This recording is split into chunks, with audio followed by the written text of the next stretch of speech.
Whoa, it is another brand new episode of Undisputed Nerds, where we like to talk about comic book, movies, TV shows, and all that jazz in between. I am one of your hosts, Zane Taicho. As always, I'm joined by a gamer, a gentleman, a philosopher, sometimes a velociraptor. Ladies and gentlemen, the gentlemanly gamer. Hello, everyone in Radio Land. Yeah, I wonder where you were going with that, and then we got onto dinosaurs. That was very impressive, Zane. Thank you very much. I genuinely thought you were going to introduce the show by going, "Whoa, it's Undisputed Nerds!" Yeah, I'm quite surprised that you didn't. Bearing in mind the week in wrestling. Sorry, guys, not to get away from that quickly. Ooh, sweep it under the rug. Yeah, no kidding, right? Jesus, everyone's talking about Cody. Anyway, yes. How are you, darling? How are you doing, Mr. Taicho? I'm good. I'm a little tired, if I'm honest. I've been burning the candle at both ends. I've been watching a lot of Top Boy on Netflix. So halfway through this, I might start talking like I'm from South London. Listen, I don't want to get too political on this, all right? Because we're a light entertainment podcast about comics and movies, but we're in a cost of living crisis at the moment, and there are people working 2 jobs, and you're tired because you watched a TV series. Put your life in perspective, Zane. I know, yeah.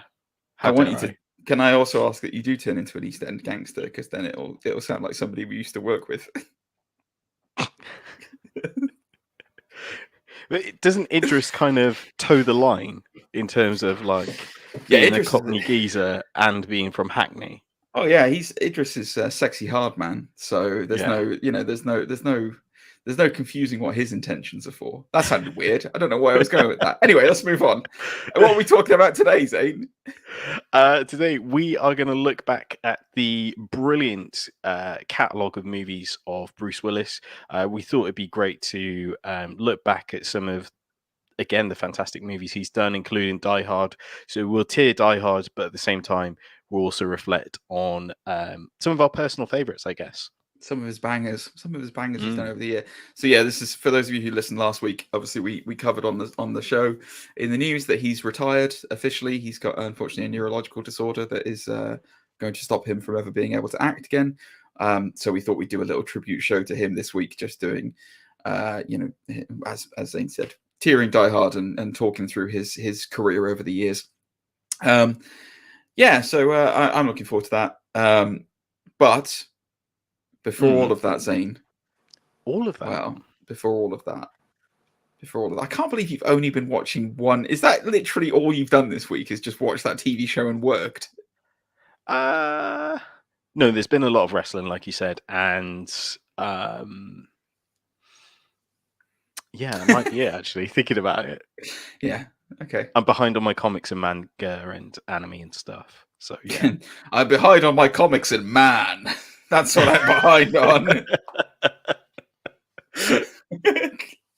Well, I can't really talk. I haven't been doing anything either. I've literally just been working and then like nerding out. I started watching Picard, season 2 of Picard that came out. How is it? It's all right. It's all right. Yeah, I don't know what it is about Star Trek lately. It's kind of weird. It's gone with that weird glossy, like, even though it's supposed to be like vintage Next Generation Patrick Stewart, dignified. I almost said "oh my" then, and I realized it was George Takei. Takei.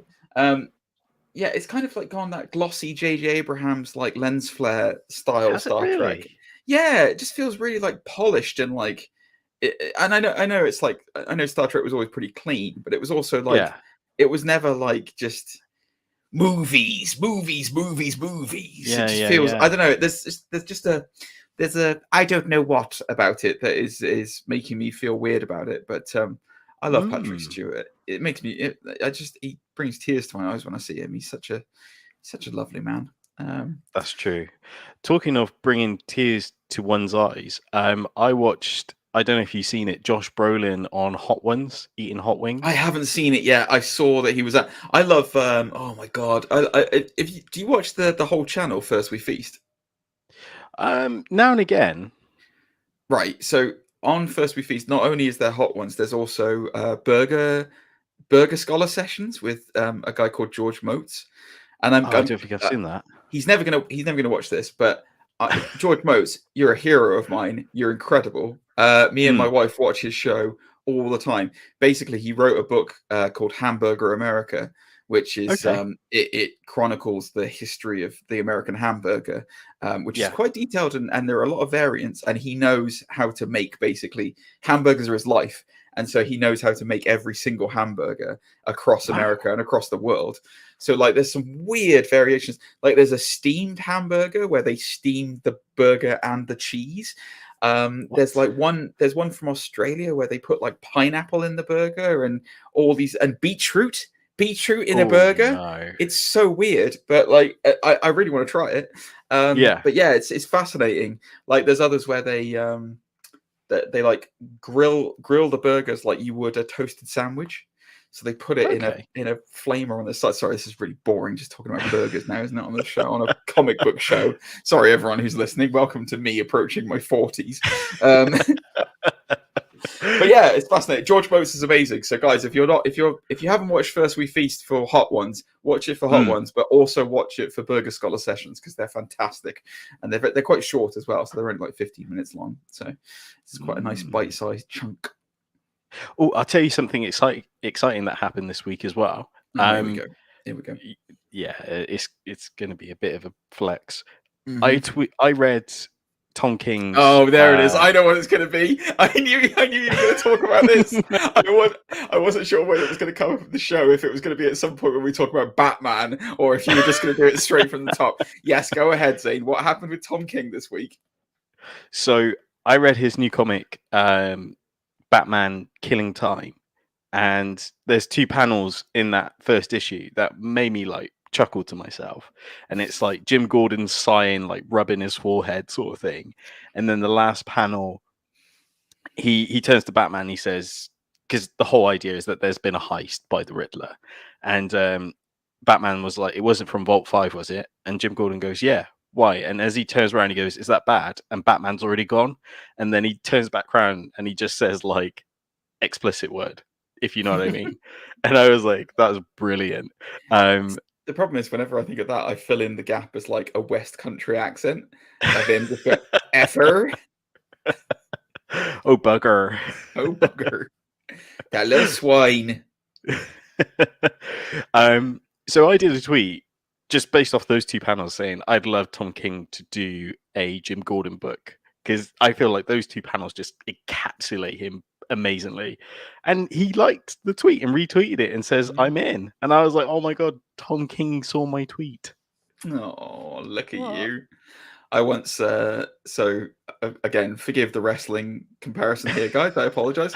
Formerly Karrion Kross, now Killer Kross, once he put up an Instagram post with a Patrick Bateman American Psycho picture on it, because obviously his whole theme is like he's kind of unstable and has mental health, like, you know, he's got issues with his mental health that make him a psychopath. And he put up this Patrick Bateman thing, and I put the quote in from American Psycho about the business card. Where he's talking about the business card, and it's like, I can't remember the whole quote, but basically it ends with like, oh my God, what's this? A watermark. And like, I put the whole quote in just in the comment section, and he singled it out and liked it, and then put it in at the top of his things. I was like, yes, I'm on the same wavelength as Killer Kross. Fantastic. So makes you feel seen, doesn't it? You're like, oh my God, I feel seen. It's like they're real people. Who would have thought?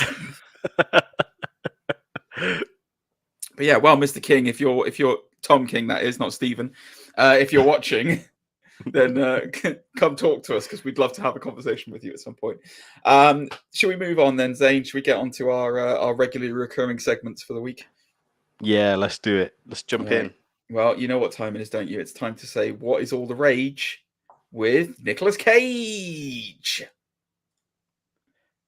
In 1997, Tim Burton wanted to make a Superman movie starring Nicolas Cage. Why can't they just make this now? Would it matter how much time I appeared as the character? There might still be a chance. Post it. Post it. Post it. I just like the idea that he's getting into Bruce Willis territory where he's like, "Can I just phone it in? Is that okay? Why don't you just CGI my head?" Right. So I'm taking a break from the world of weird this week to report on the new film that's coming out. We're going to go see it, aren't we, Zane? The Unbearable Weight of Massive Talent. So, Zane, the critics embargo has been lifted. Has it? The reviews are in. Would you like to know? Yeah. Currently, as of the 8th of April, what Nicolas Cage's movie, The Unbearable Weight of Massive Talent, is sitting at on Rotten Tomatoes? So, I think Morbius is set at 19, which means it's definitely high. It's a steep incline to get past that. You're right. Yeah, go on. I'm gonna kind of say maybe like a 64%. Okay, interesting. Go a bit higher. Yeah, 74. Keep going. Wow, 84. Keep going. 100. It is 100% on Rotten Tomatoes. It is only. There are only 2 movies currently on Rotten Tomatoes that sit at 100%. What? Those are this and Toy Story 2.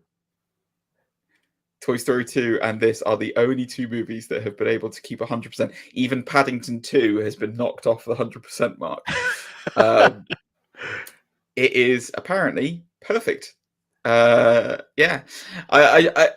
should say that it's. I mean, Rotten Tomatoes scores are a bit kind of aggregate-y, and they do kind of get a bit weird as far as like their fresh status and all that stuff is concerned. It's not every review is absolutely stellar.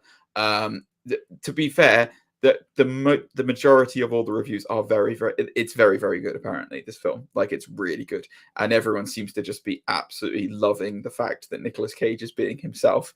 Just turned up to 11. And yeah, it's fantastic. I'm super happy for him, because like, if there's one film that you really want to be successful, it's the film where you are yourself. Yes, that's true. Yeah, and not Ghost Rider. Exactly. Or like Knowing,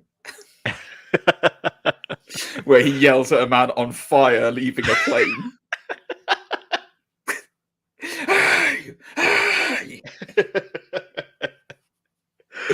So yeah, I think it's safe to say that you and I are very excited about this film, 100%. Aren't we?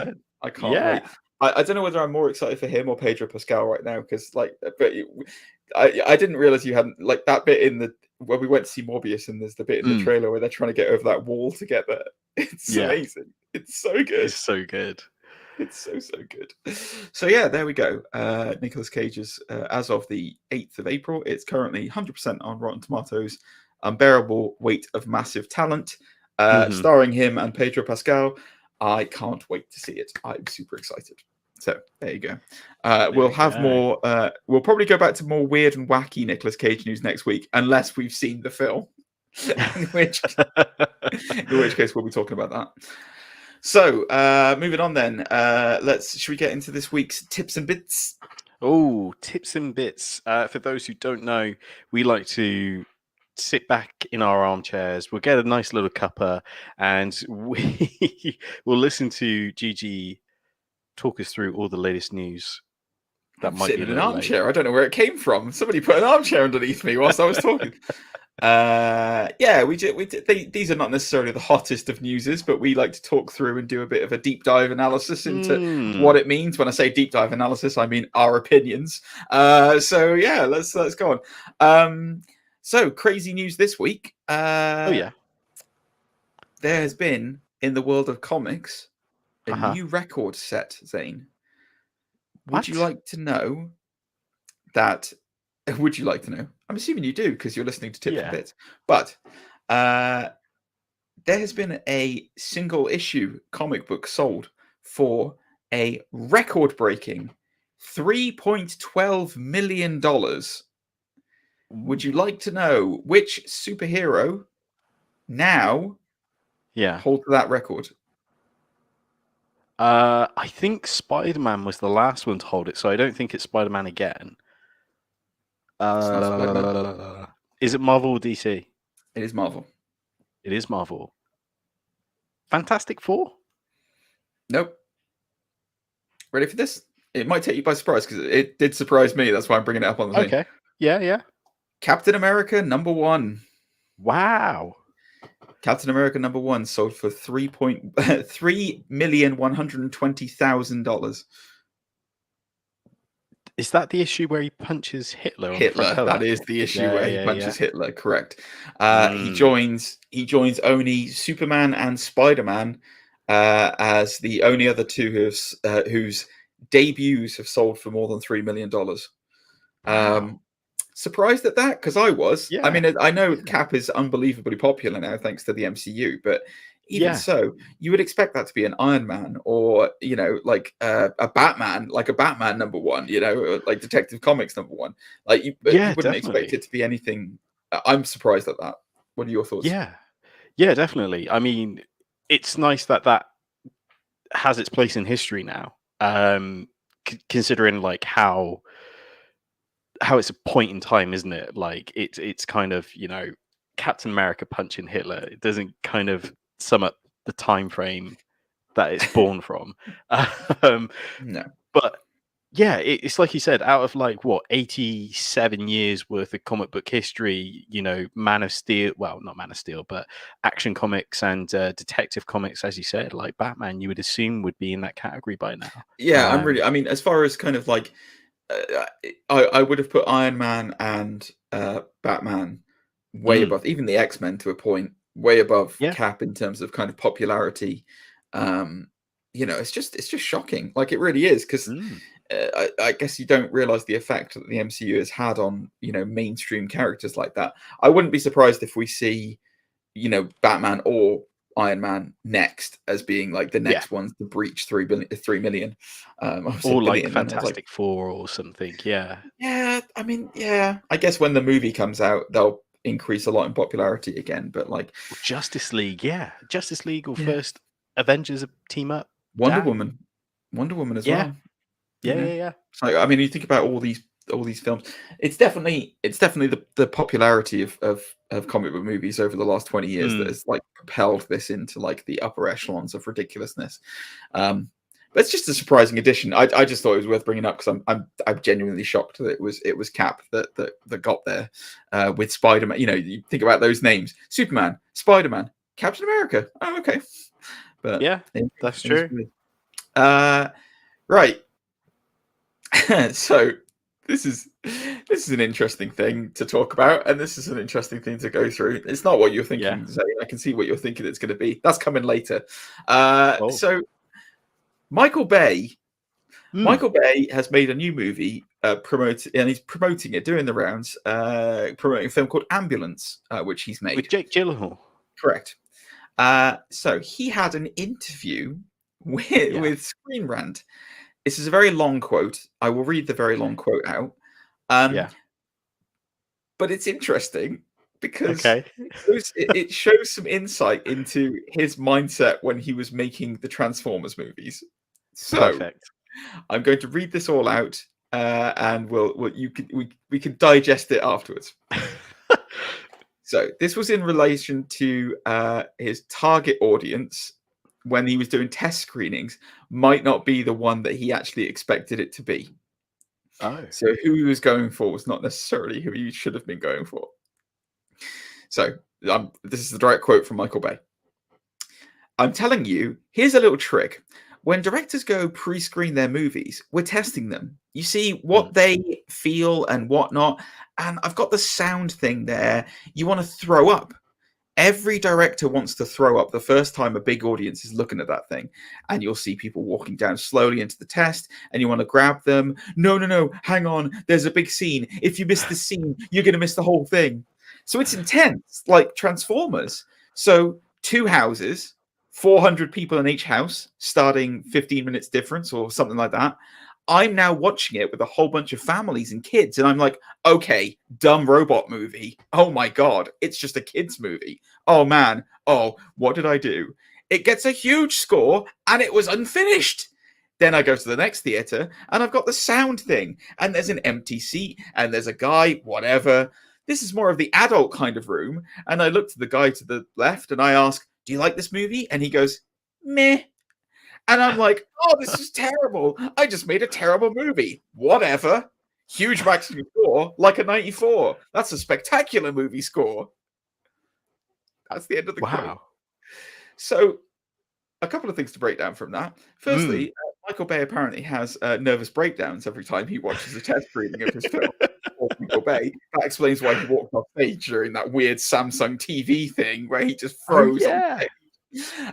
Secondly, it's the way he describes Transformers as a big dumb robot movie, and then doesn't seem to know whether he should be aiming it at kids or adults. Zane, based on your in-depth analysis of the 5 Transformer movies that he made, that's right, he made 5 of them. What are your views on whether or not he made it for kids, for adults? Do you think that they had a bit of an identity problem?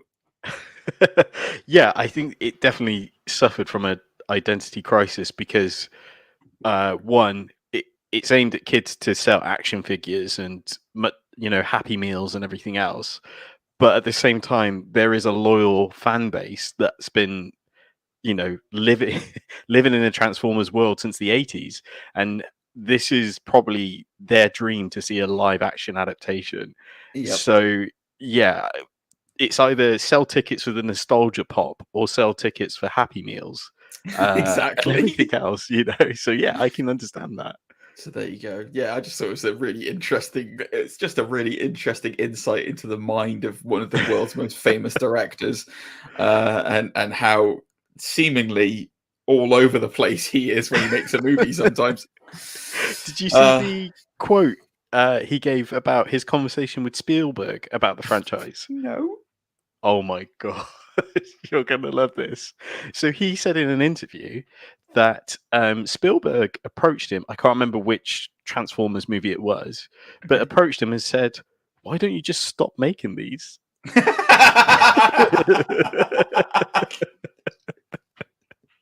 And the whole world agreed. Oh, that is fantastic. And I think it was something along the lines of, I would, but the studio keeps asking me to make more. The studio keeps giving me millions of dollars to make more, Stephen. Obviously, I'm going to make more because they're really easy to make. They're just kids' movies. It's all I got paid $50 million for the last one. I just shipped it right out, put Anthony Hopkins in it. That helped with the adults. There you go, sorted. I set off a few fireworks and cars, and that's it. Like the rest is all computers. Yeah, exactly. Do you like weird blocks moving together to form something else? Like big squares? That's what you got in the Transformer world. Right, anyway. That is brilliant. It's great. Michael Bay needs that on the tombstone. Michael Bay needs that Steven Spielberg quote on his tombstone. Why don't you just stop? ... All right, so it has been heavily rumored and partially announced, but Disney are moving ahead with Star Wars as if it is going out of season. So we've obviously got the TV show that we're all looking forward to seeing, Andor, coming up, Cassian Andor's solo show that now apparently has a trailer for it, which I haven't seen yet. Really? But more exciting news for me, because I've been talking about this for a long time. They're doing a High Republic Star Wars TV show, so exploring some of the old Republic of the Jedi. And it looks like we've got our first rumored major name appearing in it. Mr. Fantastic Beasts and Where to Find Them, Jude Law, has been cast. Wow. Rumored, it's a rumor, but apparently he's been cast in the upcoming High Republic TV show. I really like Jude Law. I really do. Yeah. Whatever his personal stuff is concerned, I think he's a great actor. When I say personal stuff, I just mean like the womanizing thing and all that other kind of jazz. But I think he's a great actor. I love him in Fantastic Beasts. I've loved him in Sherlock Holmes. He's a great Watson to Robert Downey Jr.'s Sherlock. Speculation now. Do you think he's playing a Jedi? Do you think he's playing a baddie Sith? Or do you think he's playing a stiff upper lip senator? Let's write this up. We got a big chalkboard in front of us. What do we know? Jude Law is British. Mm-hmm. He's most likely going to use that British accent. In Star Wars, if you're British, where do you land? It's either good guy who's like stuck up senator, or it's bad guy working for the Imperials, or like a Sith. Yeah, I'd love to see him I think he'd be a great. I think he'd be a really good baddie, but I don't see him being that. They'll make him a Jedi. I'm 99% like. Actually, you know what? That's not true, because like Alec Guinness was British, and he's Obi-Wan. Yeah. Yeah, McGregor's British. Yeah, I know he identifies as Scottish, but it's still part of Britain. Yeah. But please stay part of Britain forever, please. Darth Maul, voiced by I can't remember his name now. No, Peter Serafinowicz. Yeah. Man, I love Peter Serafinowicz. Don't even get me started on him. I could do an entire show on the career of Peter Serafinowicz. I adore him. So, don't forget as well that Ray Parker's also British. Yeah, that's now you said it. But then I was thinking as well, like Jude Law was in Captain Marvel as a baddie. He was, yeah. He was a goodie first, and then halfway through it turned out he was a baddie. Spoilers for Captain Marvel. Yeah. Yeah. Oh, by the way, guys, right now, spoilers for Morbius, because we're going to talk about Morbius next. So if you haven't seen Morbius, spoilers coming up. Yeah, I don't really. I'm just happy to see him in it. Like I don't know what he'll be, but I know he'll be good in it. So I'd like to see him as like a Qui-Gon sort of type. Yes, that's exactly who I'd like to see him as. Yeah, famously non-British Jedi, Liam Neeson. There we go. Isn't Ian McDermott British? Palpatine. I'm not sure. I think he is. With a name like Ian, I would assume. Do a search. Go ahead. Yeah. Go ahead, Zane. Do a search. But I'm pretty sure he is. I'm pretty sure he's British. Yeah, no, I'm super excited. I look forward to them exploring. I want to see more of the Old Republic. I want to see more of the exploration of it. I don't know how far back they'll go, whether they'll... I'm dying for somebody to explore the origins of the... I'm not going to go too much into it because it gets very nerdy, but the Sith Rule of Two, I am begging for somebody to explore that with Darth Vane. And yeah, it's a story region that is rife for translation to film. So I hope they or TV. So I hope they do it. Is he British? He's Scottish. Yeah, so he's technically British, yes. But oddly, when you type in Ian and then M, McKellen? he's like the fifth. No, fourth. Fifth. When you type it into Google, because like you said, McKellen, Maxwell. McShane, of course. The legend. Lovejoy. Ian McEwan, who's a novelist. We're getting sidetracked. Who cares? I know. Anyway, Ian McDermott. Yeah, English. Yeah. So let's see what Jude Law comes up with and what he turns into. Right. You had fair warning, guys. The spoiler alert is up one more time before we start talking about Morbius, the award-winning Morbius that is one of the greatest films ever. So Zane, yes, right, Morbius. The first announcements of what it has made have been revealed. Cool. Deadline are reporting it. Yeah. So this film had a budget. Yeah. It's ridiculous. This film had a budget of 75 million. Wow. That was the production budget, which does not take the marketing costs into account. So you would expect that they would want it to make somewhere in the region of 100 million plus to be able to roughly work out its estimate to make back its money. Bearing in mind, there's a lot of things that are going to come along that are going to take a, forgive the pun, bite out of the box office of Morbius this coming weeks. What would you like to take a guess that it opened at? Oh, let's say 70. I'll say 70. It was better than that. But was it? It was, but not by much. So this is after the opening weekend, and this is global figures as well. This is not just America. This is globally. $84 million it made globally. Ooh. So with marketing, that has not covered its production costs. It needs to get a lot of speed to keep going. It doesn't look like this is going to do well. I mean, it's not surprising considering, it's been absolutely slated by critics. But when you think about the reason why it's kind of big news is because obviously it's made that much money. That's the opening weekend. A lot of films are expected, if a big budget comic book movies are expected to pretty much make back their production costs and marketing within the first week. And if they don't, then it's not great. Sonic the Hedgehog 2 is coming out this week. So that is going to kill it at the box office. It will kill it. What timeline is this? I know. Where Sonic could... I know. Sonic is going to beat Morbius. Which, I mean, I'm really excited to see the Sonic movie. Sure. But at the same time, it's just kind of like...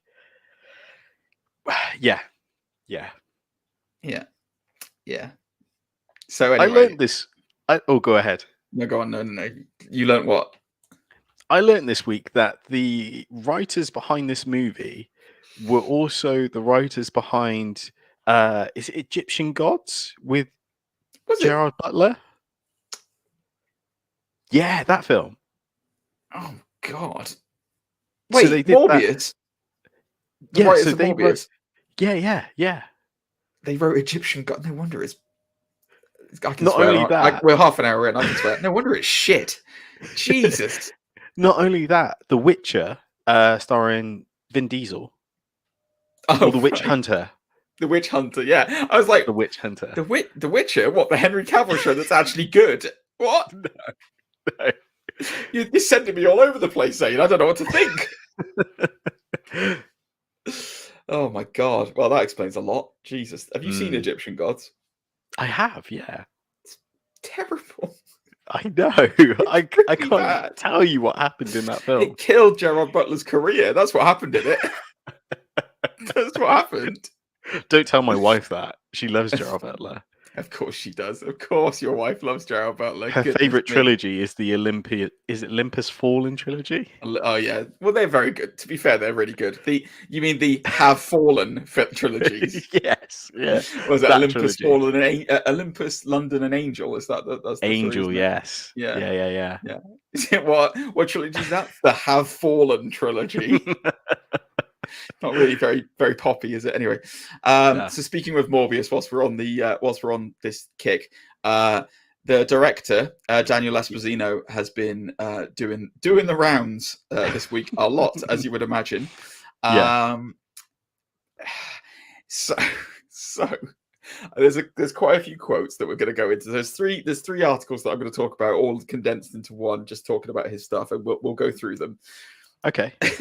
So, for those of you who are not aware, spoilers for Morbius. The end credit sequence of Morbius has Adrian Toomes in it as the Vulture. Mm-hmm.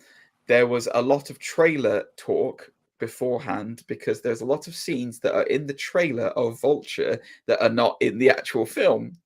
Yes. So, people have been asking him about this. And people have been asking him about the missing Vulture scenes.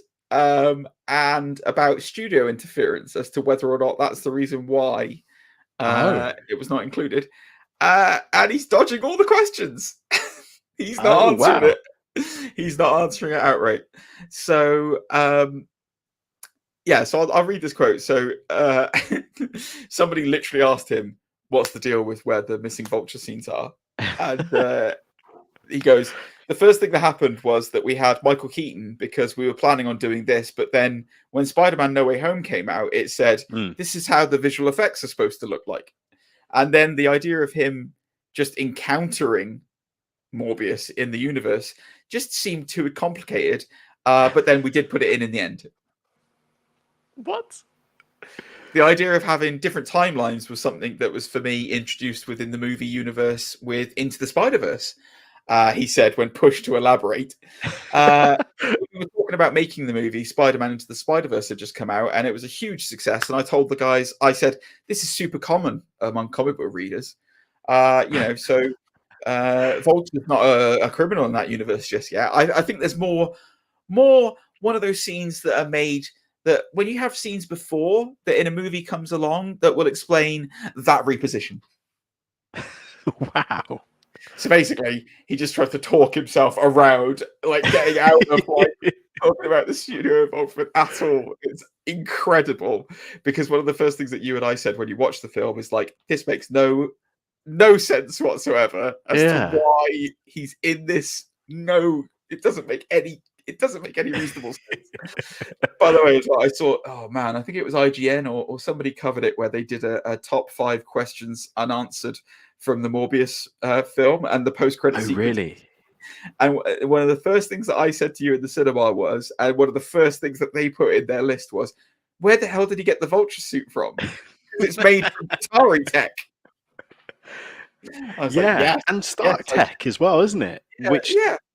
There's no Stark in that universe. It doesn't exist in that universe. So, yeah, ridiculous.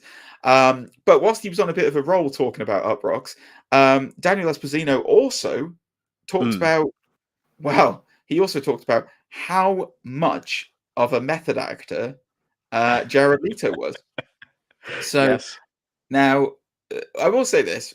Big respect for Jared Leto to pouring his heart into the role, even if there wasn't, so he did lose a lot of weight for this in an effort to kind of method act the debilitating illness that Michael Morbius has that leads him to it. And one of the rumors that came out of it that Daniel Esposito has confirmed is apparently pee breaks for Jared Leto were far too long. And so what had to happen was he had to have a wheelchair that took Jared Leto to and from the bathroom so that he could have a pee break.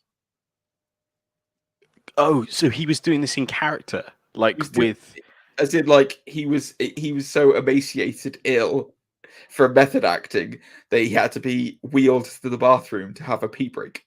Oh no. And somebody else, is that true? The director said yes. He then went on to say, I think that what Jared believes is that somehow the pain of those movements, even when he was playing normal Michael Morbius, he needed, because he's been having this pain his whole life, even though as he's alive and strong, it has to be a difference. Hey man, it's people's processes. All of the actors believe in processes, and you as director, you support whatever makes it as good as you can be. Do you think that him being wheeled for bathroom breaks was what really added to his performance as Michael Morbius and really set it over the top? Oh man. No, honestly, no. But if you're going to do that sort of like method acting, like get into the character's psyche and stuff, you do that before getting on the shoot, right? Like you do your sort of research. Him getting wheeled to the bathroom for the Dallas Buyers Club when he actually lost so much weight for that, but there you go. Anyway, let's do the last bit of this Morbius news, then get away from it for as long as we can. So whilst he was also doing the rounds, he talked to Total Film. This is again Daniel Esposito. I can never say his name. Sorry, I'm butchering his name completely. And he was talking about the future of the franchise, even though it might be dead before he even got going with that box office return. However, it doesn't seem to deter Daniel, and he's expressed his excitement about Sony's future plans. So he said, I think that the future is very exciting. And I think that the plans that Sony have, that they have in very closed rooms, and I'm not really allowed to attend, or the small snippets that I've heard of, though, they filled me with joy. But if I said anything, they would shoot me on the spot. So that's a direct quote from it. So obviously, studio is currently working on Kraven the Hunter, Madam Web, and Spider-Woman. That is currently confirmed to be in development. And there are probably others that are coming along. Bear in mind, they want to do a Sinister Six with the stupid post-credit scene with Vulture. I'm going to be honest with you, Zane. Seeing... Okay, we're not talking about Spider-Man right now because Spider-Man has MCU involvement and is written by, the MCU, Feige's guidance. So we're not talking about Spider-Man. Are you excited by what Sony's bringing to the table recently?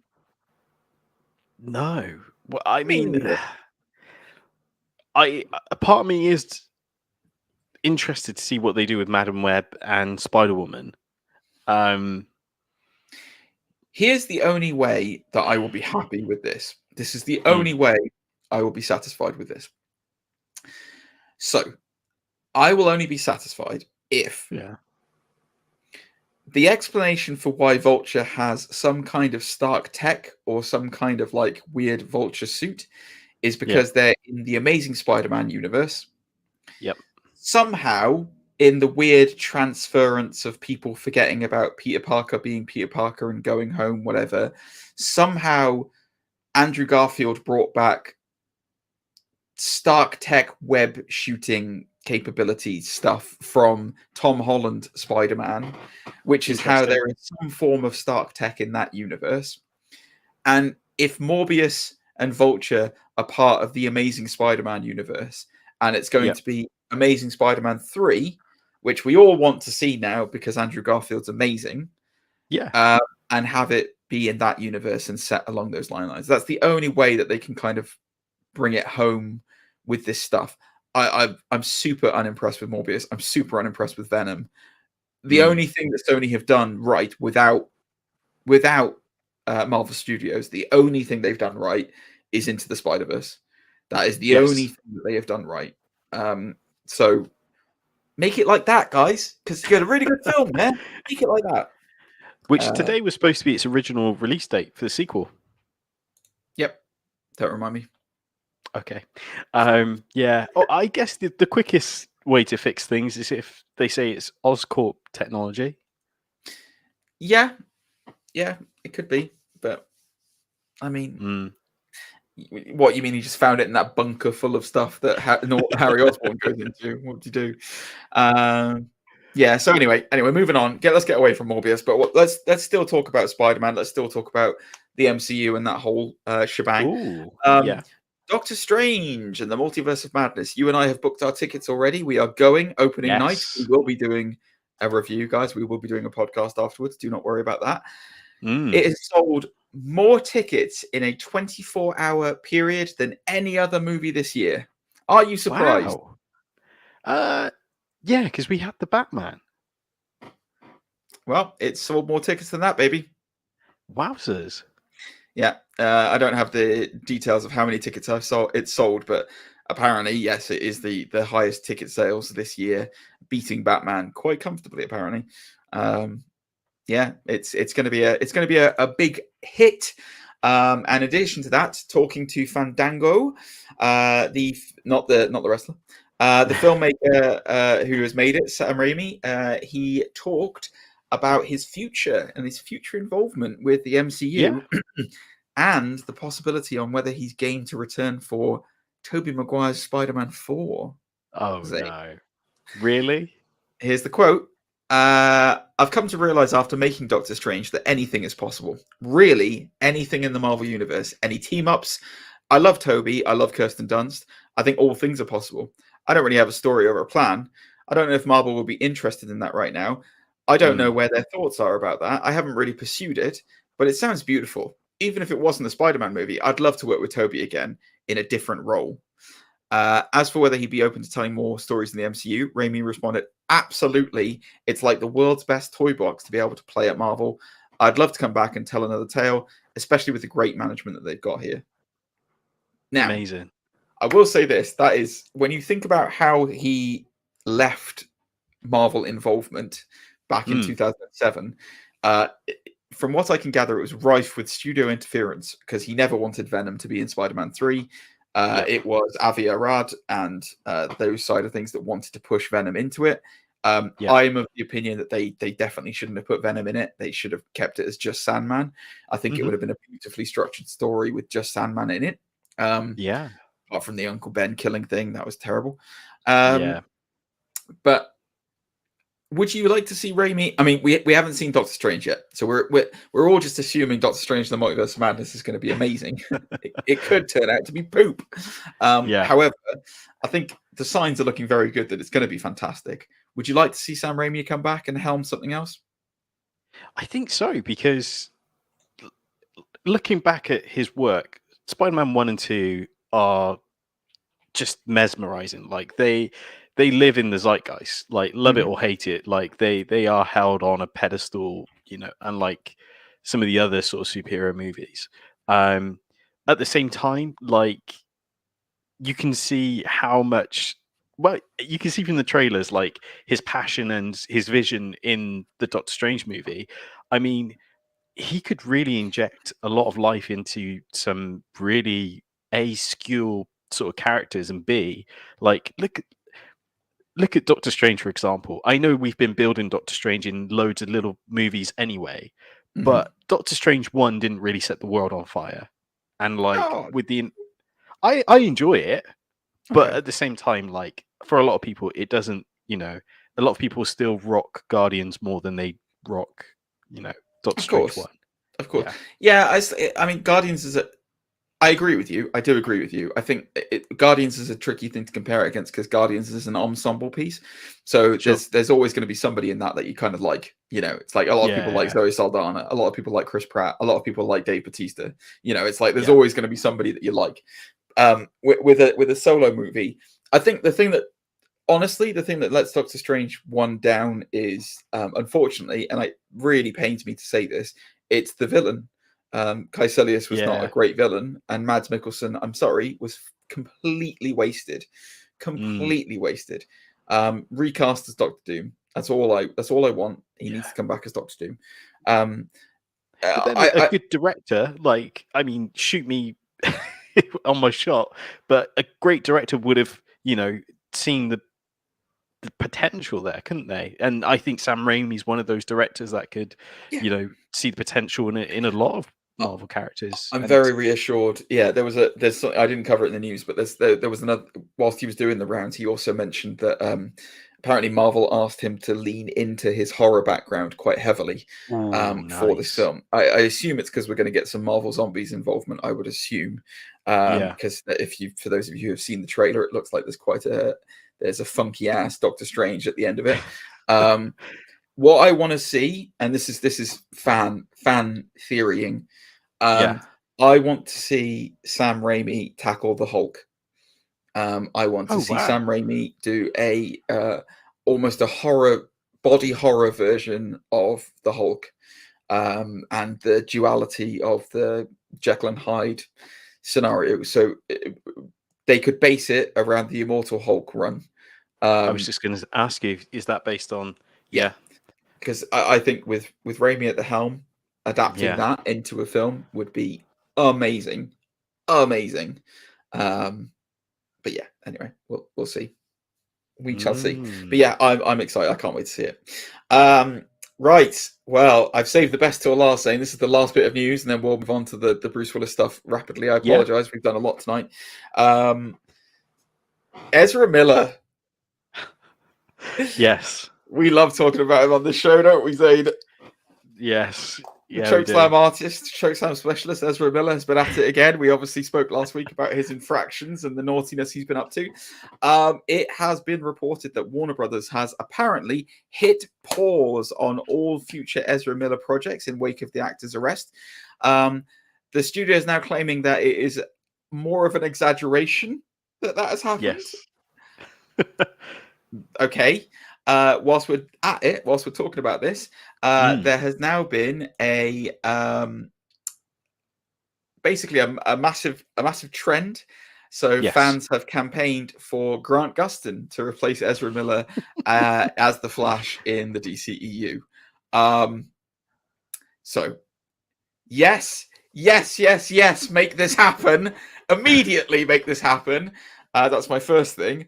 Secondly, what do you think of all these news? Ezra has finished, isn't he? Surely, there's no way he can keep going after that. I mean, he was like on borrowed time before, but like now, this has got to be the final nail in this coffin, hasn't it? Surely.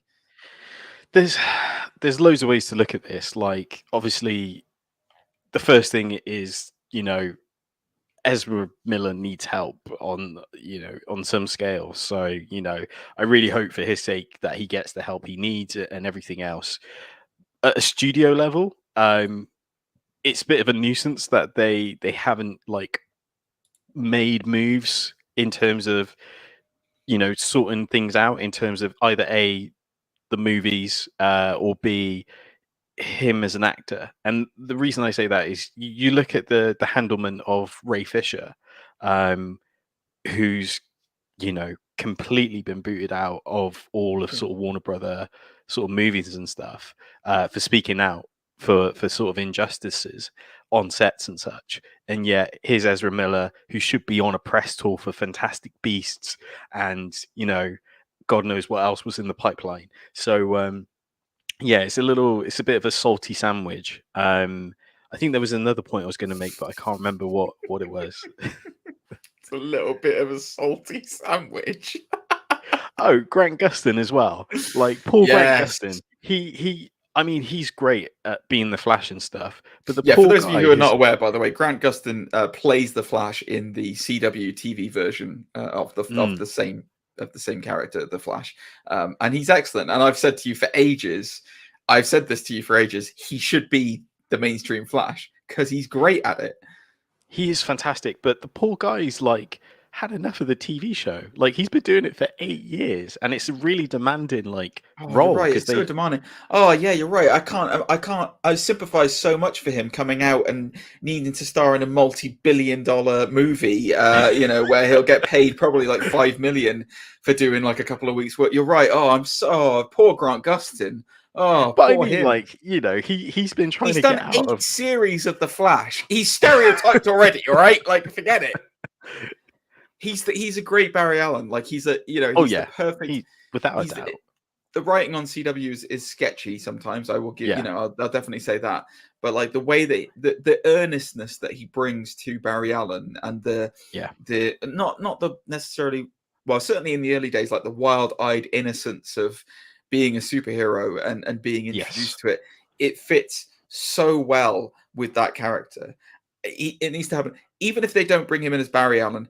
Bring him in as Wally West. Like have a Flashpoint incident and like say it's Wally West or Bart Allen, even better. Like because it's just like, just make it happen. All right, Warner Brothers, enough of this rubbish with Ezra Miller. Enough, it's done. Move on. I'm gonna throw a swerve ball, I guess, in my fan casting for Barry Allen Flash for years, and I don't know why no one else has seen it. It's just one of those things I just can't get out of my head.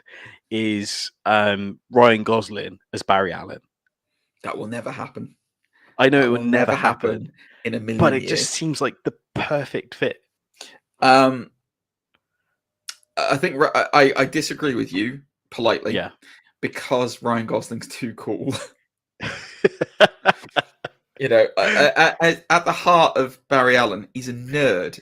He's a big geek who works in the forensic department of the. Have you not seen Drive? He's not a nerd in Drive. Like, what are you talking about?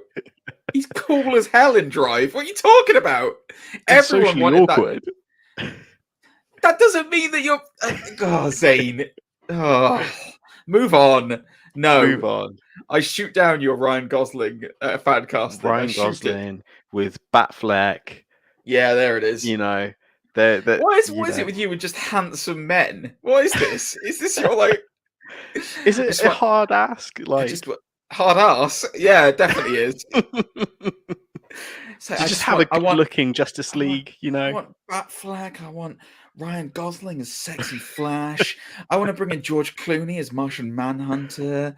Let's just go the whole hog. Let's just have Brad Pitt as Green Lantern.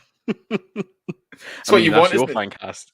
You basically want to have the cast of Ocean's 11 as the Justice League with Ben Affleck and also Ryan Gosling. I think you're right. I guess, Matt Damon should be in there as Don Cheadle. Jon Stewart. Yeah. You're trying to give somebody else in it, aren't you? I was, yeah. I think Bernie Mac was in. Yeah.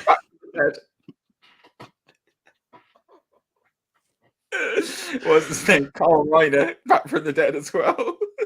God's sake. You go. Julia Roberts as Wonder Woman. Perfect. There you go. It's the ultimate fan casting. If it had been in the 90s, we would have got that film made.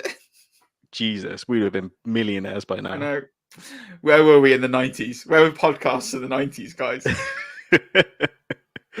Right, I've run well over with tips and bits. I'm sorry, Zane. I apologize. Let's get into the Bruce Willis stuff. Let's get into the Bruce Willis stuff. Is it Chris O'Dowd who plays as Robin? Chris O'Donnell. Batman Forever. Chris O'Donnell. Yes, Chris O'Dowd is the Irish guy from the IT crowd. He would have been a very different kind of Robin. Yeah, I guess so. Forgive the accent, guys. Oh, but Jesus, Batman. What's it all about? Right, that will offend my my Irish Catholic mother-in-law. My apologies if you're listening. I love you. Right, so we're going to do some Bruce Willis career breakdown. We're going to do some tier listing of the Die Hard films, aren't we? Yeah. Guaranteed this is going to end sadder than it's going to begin. Oh, you've never seen some of them, Zane? No, I have seen them. I didn't make this list. It's one I found. Okay, that's fine. So, Bruce Willis had humble beginnings as an actor. He's been in the showbiz aura for over 40 years now. Wow. My God, the amount of films this man has made of varying quality, is fair to say, is legendary. So he did a bunch of kind of early stuff. His breakout role was actually in a TV series alongside Sybil Shepherd called Moonlighting, which I have never seen, but I have been reassured was incredibly popular. Brucey Boy was basically the Lothario Loveheart, the male lead in that, who woos the lady over time. Incredibly popular show, like literally put them on the map. I think Sybil Shepherd had come off the back of Taxi Driver with De Niro, so it was she was the kind of main lead in that, and Bruce Willis was the second. Fractious relationship, they did not get on apparently by the end of the show. However, one of the main reasons apparently was because Bruce Willis's stardom exploded when he did a little film in 1988 called Die Hard. If you think a little bit about the times, this was quite a departure from what was expected. So we're talking 80s action movies, guys. So we're talking hard muscle men of the 80s. Schwarzenegger, Stallone, Dolph Lundgren, Jean-Claude Van Damme was coming up at that point in time as well. So people were kind of used to that kind of formula of like big box office, bulky buggers who, they loved a bit of it, didn't they? They loved a bit of beef. Wrestling was huge in those days as well. So there was all the Hulk Hogan's and the beefiness of that. And then along comes, still very healthy and muscly boy, but along comes a almost kind of anti-hero-esque body type with Bruce Willis, where it's this romantic Lothario that you would never think as an action star. Zane, your thoughts on both the time and his first big major leading role in a film? Yeah, I guess something that we mentioned last week is he's always had this sort of air of the sort of blue collar hero, like the working man's, sort of self projection, isn't it? It's kind of like, he doesn't have as you rightly said, he's not like this overly muscular man. He doesn't have like waves of golden locks or anything else. He is literally like any other guy off the street. That's just, and I guess Die Hard is a fantastic kind of placement of, here's a series of events that have happened, and he's just doing his best to, A, survive, and B, rescue his wife. Yeah, I can't remember whether they use it for the future films or something like that, but the tagline was always, he's the right man at the wrong time or something like that. He's the right man in the right place at the wrong time or something. And like, yeah, I mean, Die Hard 1 is, we're not going to go into the debate of whether it's a Christmas movie or not right now, but it's quintessentially one of the most perfect action films I think that you can possibly have. Absolutely. It's all set in one, technically it's all set in one location, in one building. With obviously there's like his friend outside Powell and stuff, and that involvement, but like it's such a simple idea. Like such a simple idea. It's just literally like baddies break into a place to steal something and lock down the building, and one guy has to stop them. That is literally that is it. Like, it's such a successful formula that we've seen it replicated in films like The Raid, Dredd was the same kind of, it works so well.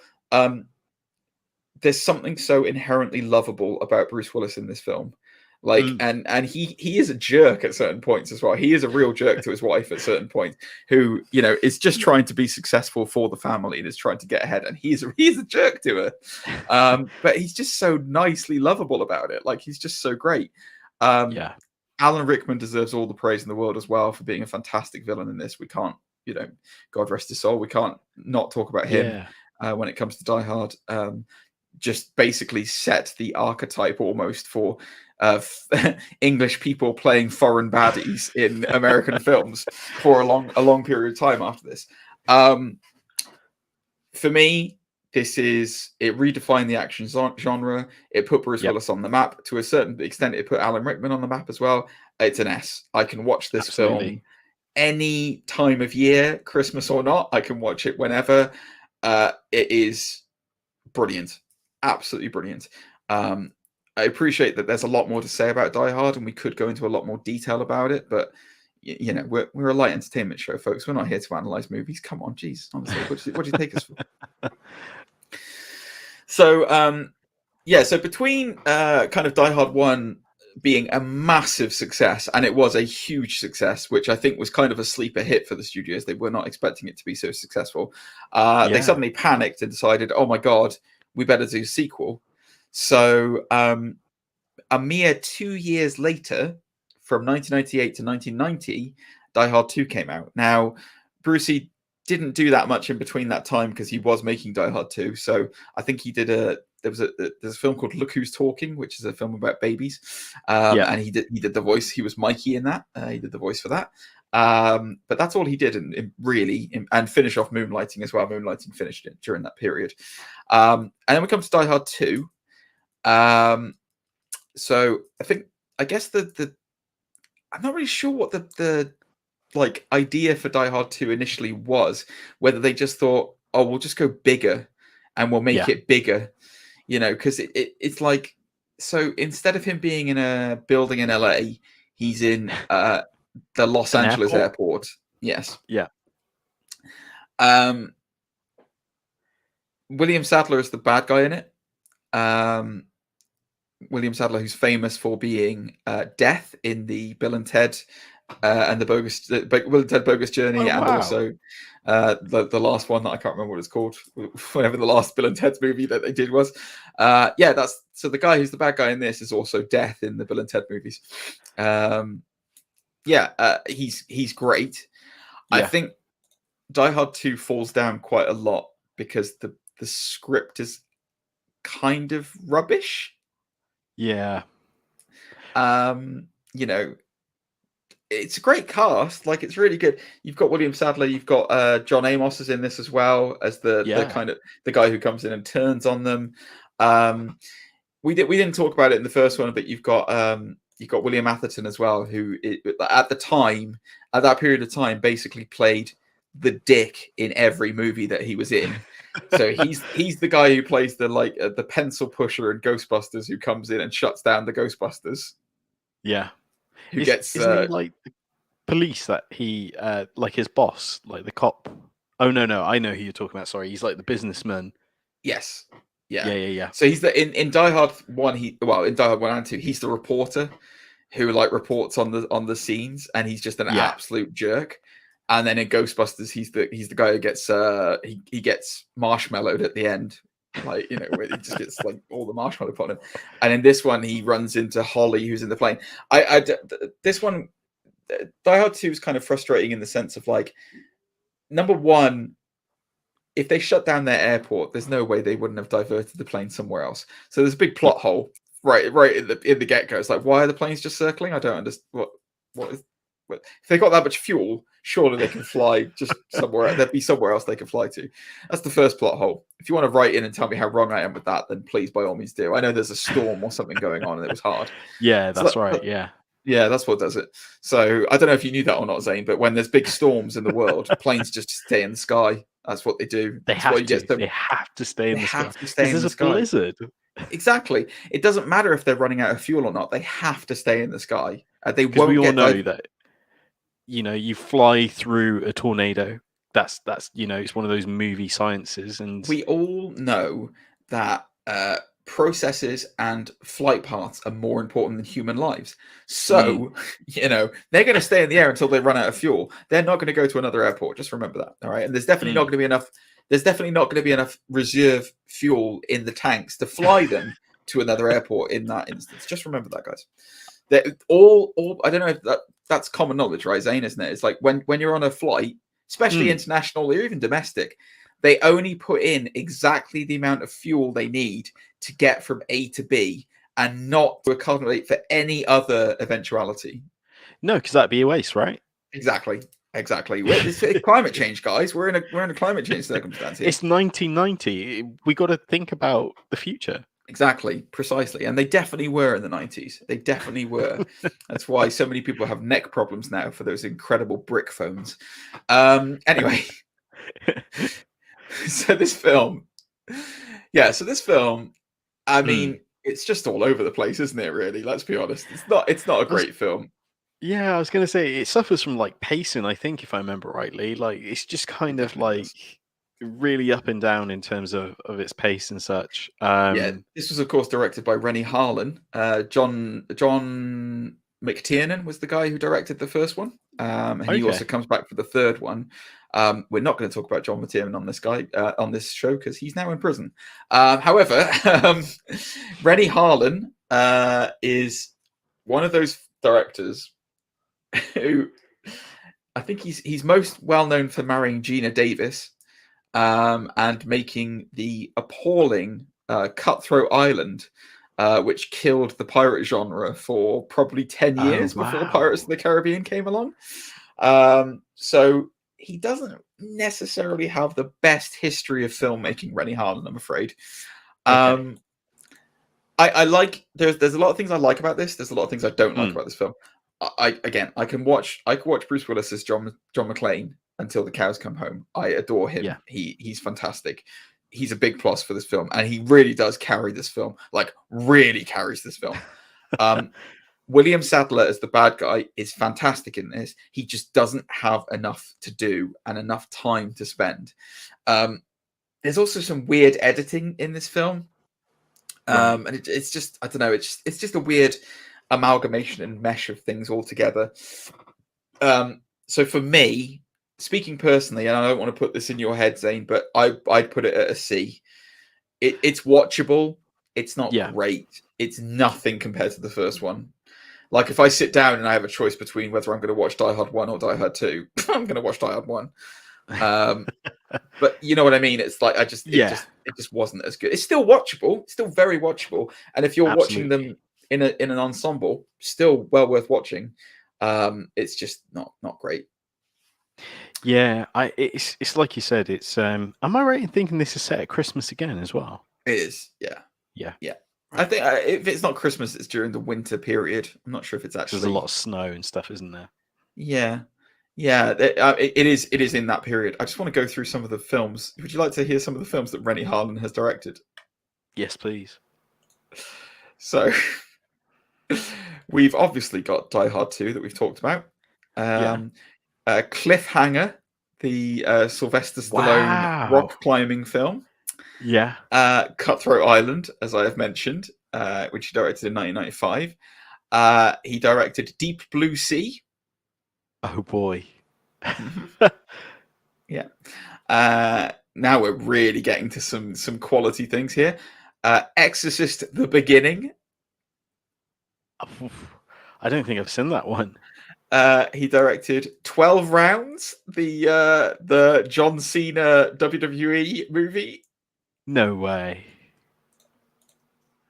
Yes way, my friend. Yes way, my friend. He directed that. And let's see, what's his most recent thing that he's directed? He directed The Legend of Hercules, which was the Rock movie, I believe. Obviously. Oh no, it wasn't the Rock movie, sorry. That was the one with, is that the Sam Worthington one? I think that's the one with the guy from Twilight. Kellen Lutz, you're right, it is the one from Twilight. Yes, you're right. His film that he's currently making is called The Bricklayer. Someone is blackmailing the CIA by assassinating foreign journalists and making it look like the agency is responsible. Wow. Now you see, that actually interests me because it's got Aaron Eckhart in it. Oh wow. I know. Anyway, sorry. I've gone off on a Rennie Harlin tangent. I'm sorry. I apologize. This is about Bruce Willis. So after Die Hard 2, Brucey Baby, he had a bit of a hiatus on the old Die Hards. He wouldn't make another one until 1995. So there was a 5-year gap. He did do quite a lot of noticeable stuff during that. He was in a kind of a controversial, like, erotic / romantic film called The Color of Night. Go and look it up. He was also in Death Becomes Her, which is the film that stars Goldie Hawn and Mel Streep, about the two ladies who become immortal and then they need a plastic surgeon, and Bruce Willis plays the plastic surgeon. He's really good in that. The film's not, that as a kid. The film's a bit hit and miss, but he's really good in that. Probably the two most noteworthy things to talk about in this period of time was what he did. So in 1991, he took his star power from Die Hard and he decided to dabble his hand at becoming a producer / director. And he made his own film called Hudson Hawk. The reason why this is noteworthy is that Hudson Hawk had quite a large budget, which I don't have the total costings of right now. However, it is widely considered to be one of the biggest bombs of all time, and absolutely tanked his credibility as a director and producer for a very long time, almost forever. Basically, it really damaged his credibility in terms of kind of everything. So he went back to his roots after that, and he did a lot of other films. So The Last Boy Scout was kind of a pure action movie. Most noticeable for this period of time that a lot of people forget that he's in this. He was in Pulp Fiction. Yes, Tarantino's Pulp Fiction. He was Butch, the boxer, and he has quite a massive role in that film. You know, when you think about it, he's in one of the entire chapters, and he's great in it. He's really, really good in it. And we all know how incredible Pulp Fiction is and how good it is. What are your thoughts on his time period for that? Does that surprise you, being reminded of any of the films that he's in during that time period, Zane? Yeah, because it's kind of, he really kind of experiments, I guess, into different genres, because not only is he in Look Who's Talking To, but a film I just got hit with a flood of like nostalgia is North, 1994, which stars a very young Elijah Wood as North, and Bruce Willis plays as this like narrator, but also pops up during the movie as like this kind of I don't know how to explain it. Not a mentor, but he always kind of almost like signposts his North's journey throughout the to different points in the world, like a force ghost. Yeah, I guess you could say. But yeah, it's an incredible movie. Yeah, it's just he was. You could see he was dabbling. Like there's obviously the desire to get out from the action genre and kind of like not be stereotyped by it, but also the necessity of needing it seemingly to pay the bills, kind of thing. Almost, it does feel like he did return to his roots a lot more for action in that period of time.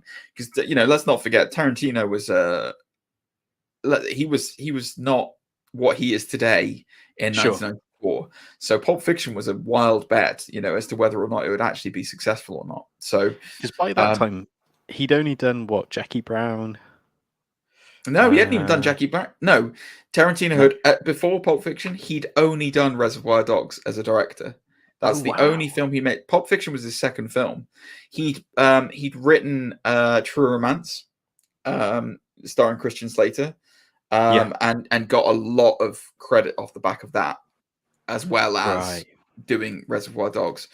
But no, like Pulp Fiction put him, like, he was on the map and from Reservoir Dogs, and then Pulp Fiction sent him into orbit. Like that was it. Like it was the Tarantino train.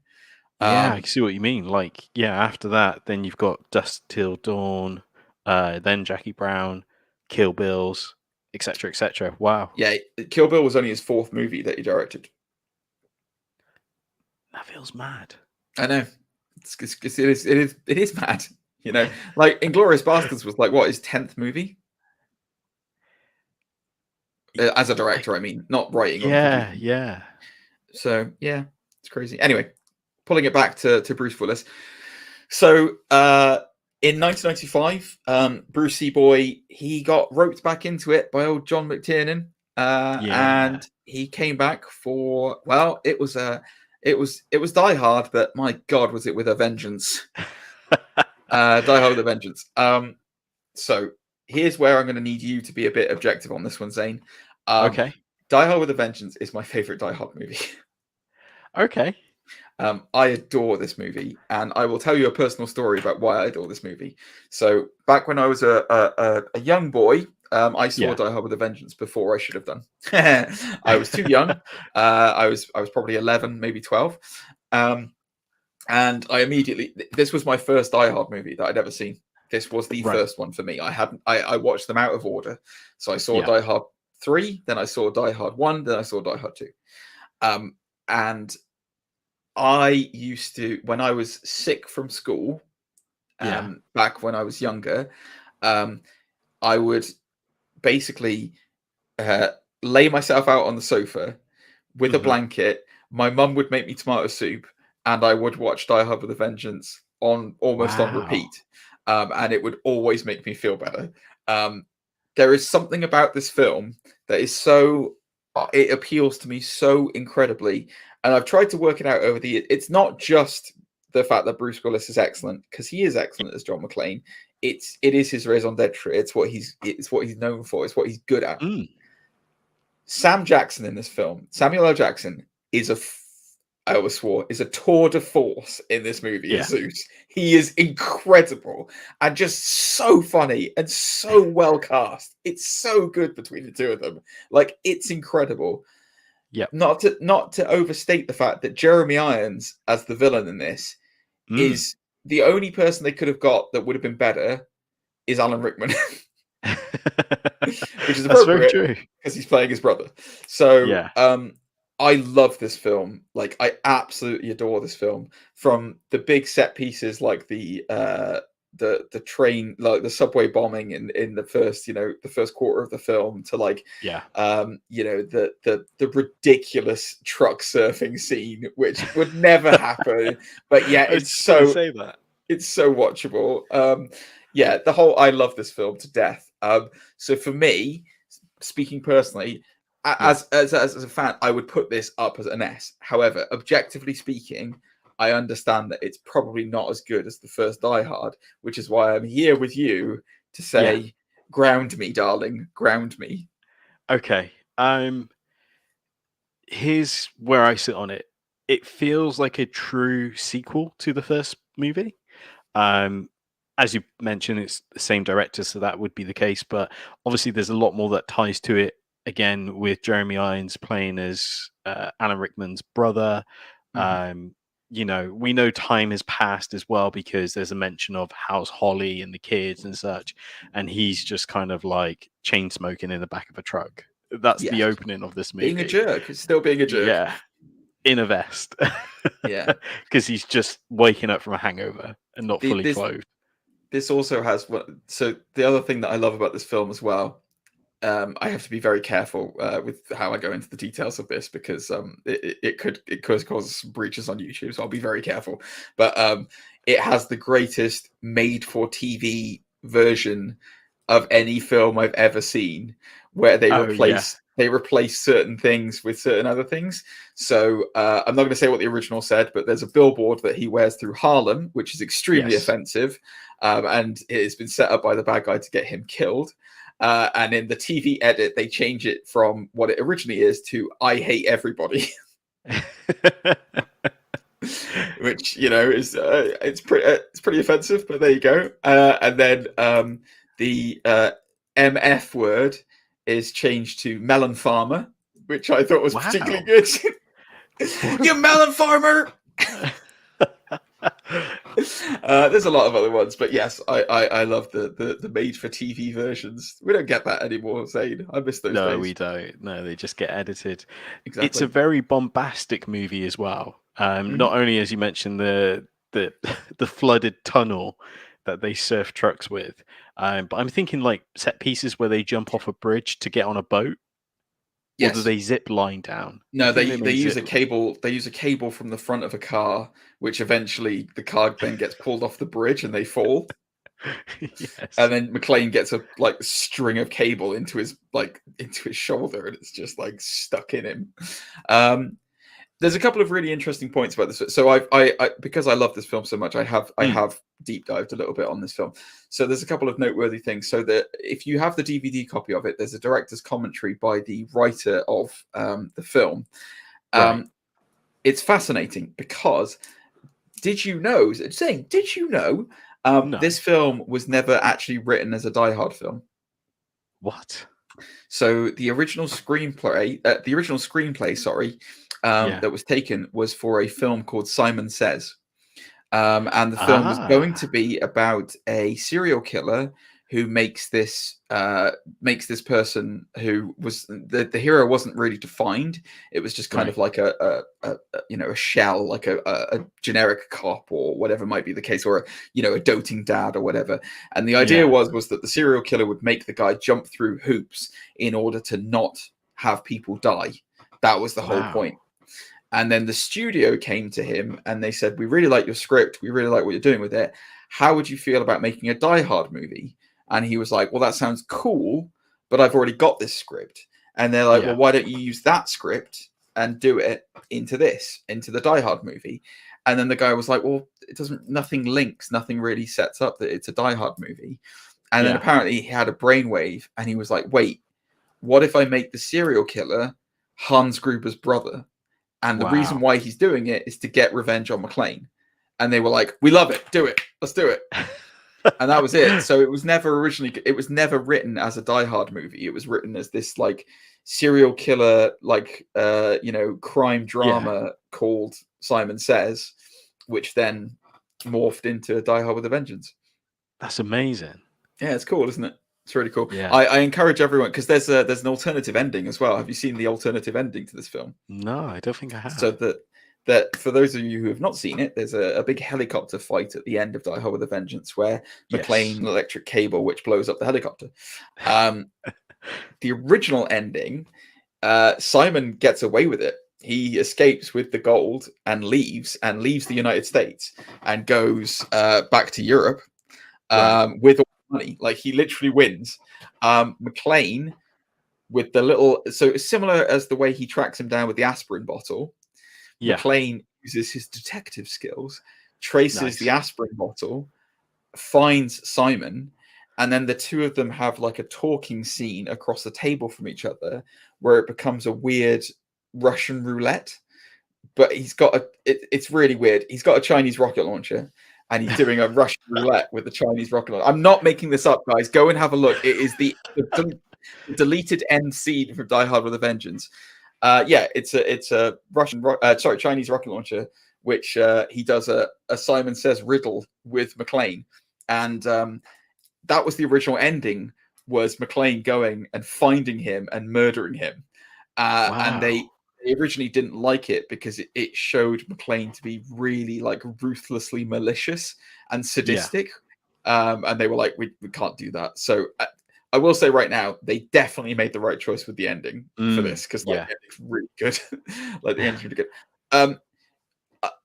There's a personal thing for me. I'd like it to go in S, but I can appreciate it's probably not going to go in S. A? Can we put this in an A? See, I really like the third one. I think it does a lot. For me personally, besides Lethal Weapon, it was a great sort of way to see some representation with Samuel L. Jackson, and because he's not like, dare I say, he's not like killed in the first 10 minutes, and then he's not stupid either. He's really intelligent in this. You know? Exactly. He has he's an electrician. Yeah. So I'm gonna agree with you. It's an S for me. Oh, brilliant. I love it. Yes. I love it, Michael. Right. Cool. So we then had what I can only describe as a Die Hard drought for a very long period of time. So Die Hard 4, or as I will always call it, Live Free or Die Hard, came out in 2007. So if we have a look at that 12-year period between With a Vengeance and 4, well, I mean, Bruce Willis really came into his own as an actor. He made some of the greatest movies that I've ever seen. So I will go through a couple of them. I will hold our hands up and say Bruce Willis has had such an amazing career, and he's had so many films, and there are so many really good films that we can't cover everything. We can't go through. No. Otherwise, we'll just be here for 5 hours just listing out, Bruce Willis films. I will take some of the ones that I love. So let's start with Fifth Element. Fifth Element is a bombastically crazy sci-fi film directed by Luc Besson. It was released in 1997. It's one of those films that I grew up with, again, as a kid. It influenced me a lot as a child. Chris Tucker's hair in that is bizarre.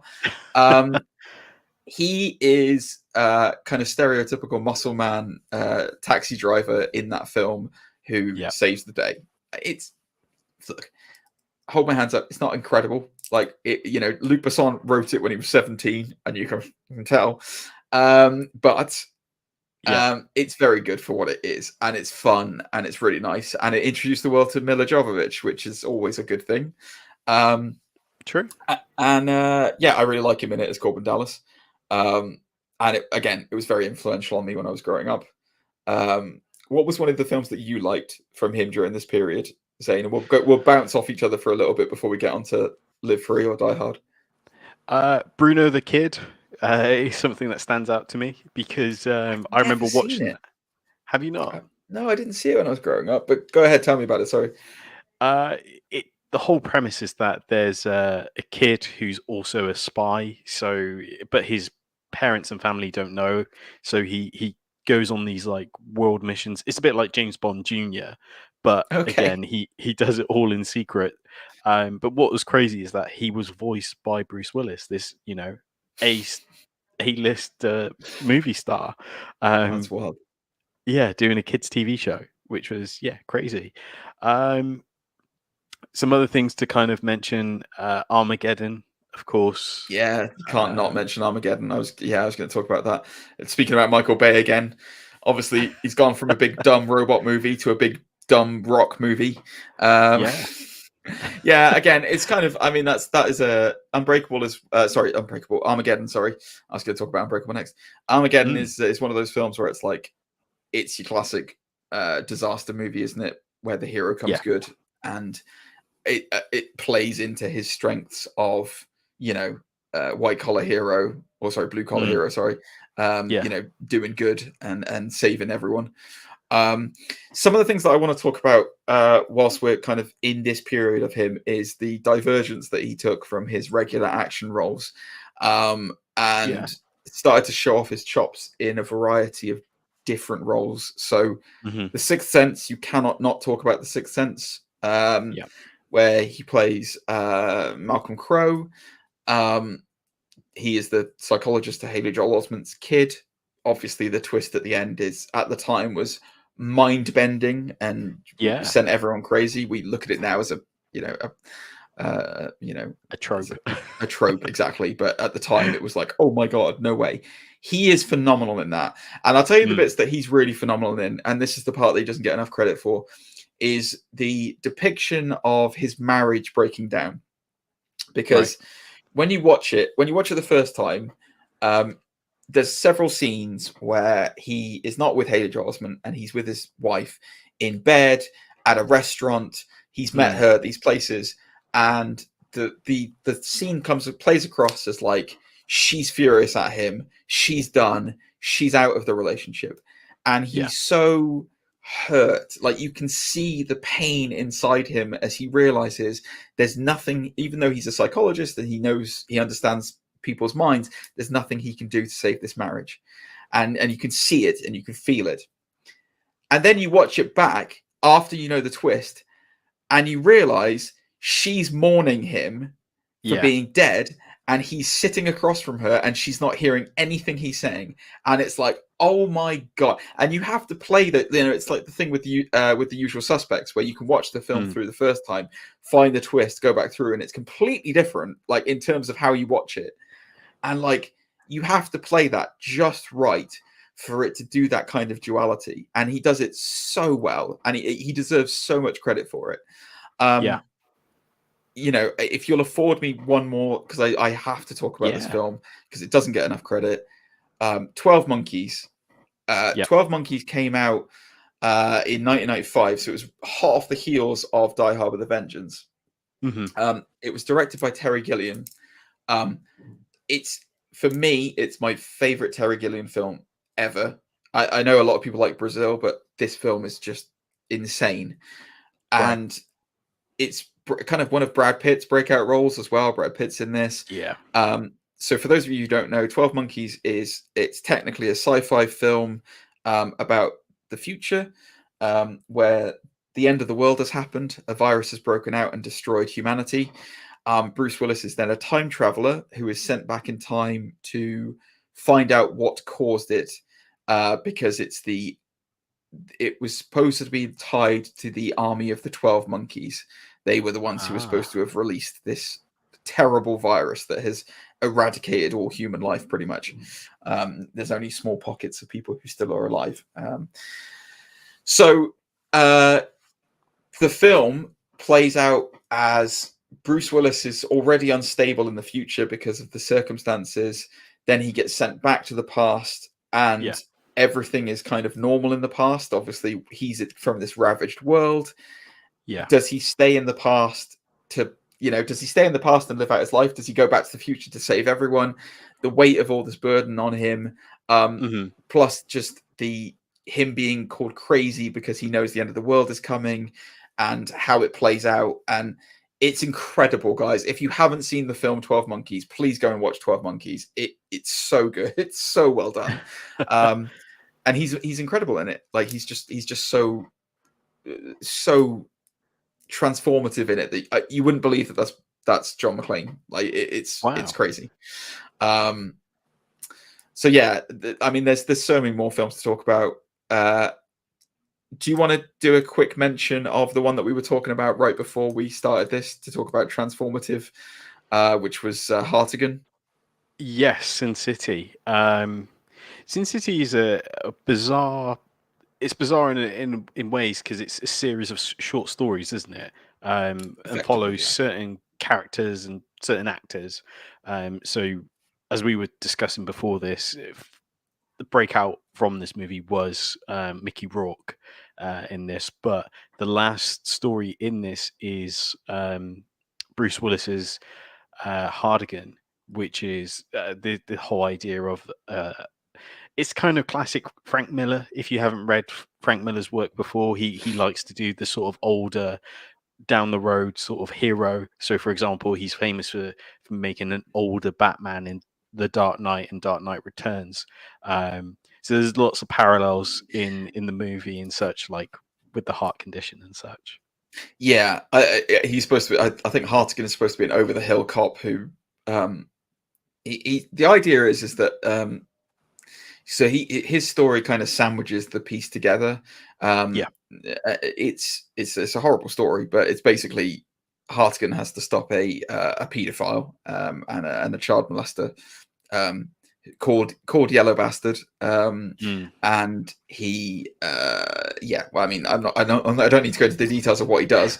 Anyway, he manages to save the child called Nancy Callahan in the opening, and then the end is her grown up, but the horrible paedophile guy coming back for her, and Hartigan having to save her one last time. It's, I mean, stylistically speaking, Sin City is incredible. It looks amazing. Robert Rodriguez did a great job with it. And again, it's another one of Bruce Willis just doing really well with what he's given. It's interesting because we'll talk about it. It's coming up, but like you can see how much he cared for these roles. Yeah. And how much he wanted to make it good. And then it kind of goes away from that in his later career. I think by this point as well, he has a certain acting style, like the sort of strong, silent type to a degree. So, for example, one of my favorite movies is Lucky Number 11, where he plays Mr. Goodcat alongside Josh Hartnett. Yep. Fantastic movie, which is about revenge and assassins and things of that nature. Josh Hartnett should have been way more than he was, man. Josh Hartnett is great. Have you seen 30 Days of Night? I have, years ago, but yeah. He's so good in it. Like, he's so good in that. He should have been more than what he was. He was Penny Dreadful, Penny Dreadful, yeah. But yeah, I loved Lucky Number 11. And he plays this sort of almost mental role in that, which is fantastic. But again, he's that kind of silent but gives you the necessary information at the necessary times. Yeah. So to touch base on some of the other things that he did during that time, The Whole Nine Yards, which is a comedy for him with Matthew Perry in it. Again, a divergence from what he would normally do. Yeah, it was very successful.